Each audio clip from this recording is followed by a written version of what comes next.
Enjoy na ako. Meron ka pang kanin sa bibig, baka habulin ka ng manok. Pamigay ka naman.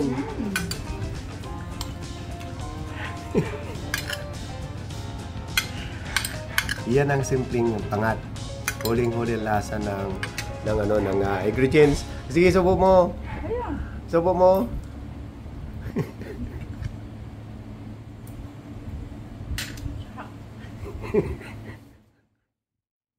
Yung mga ganitong ulam, talaga mapaparami ako ng kain. Simpleng ulam. Pero siguradong mapaparami kayo ng kain. So ito yung magkano kilo ng sapsap ngayon? 350. 350? Oh, may presyo pala itong sapsap. Malalaki yan. Malalaki eh.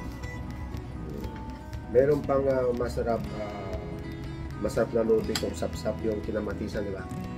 Ito yung pangat.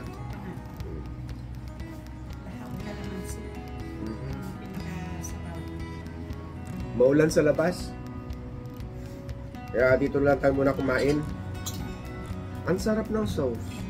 Kalamansi yan at saka yung pinakatas ng gulay at saka isda.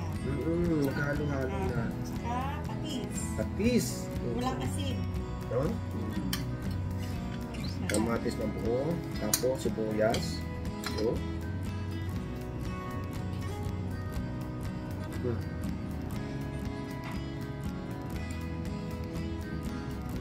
kain tayo. Sarap ba? Simple luto mo eh. Mahal yan. May ba ito? Siyempre. Isingin ba? Naman. Magkano? 1.5. 1.5? Grabe! Kung magkano yung kamatis ko, magkano yung kalamansi ko, yung isda ko, yung effort ko, nasarapan ka, yun ang pinakamahal doon. Kain na lang tayo sa labas. Joke lang. Masarap. Pinakamasarap na pangat na natikman ko, 1.5. May libre pang halik. Ay! Magkano yan? Ay, ibang usapan na.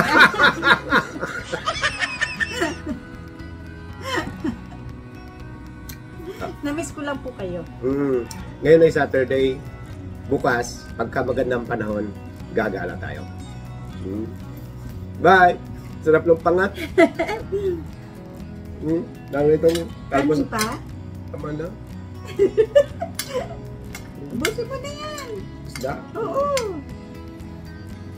350 kilo niyan, kaya hindi pwedeng masayang. 8 piraso lang yata yan. Thank you so much po sa inyong lahat. Sama ka kaya sa clearing? Ah, pwede? Sa loob lang ako na sasakyan. Ubus. Ang sarap. Okay, bye!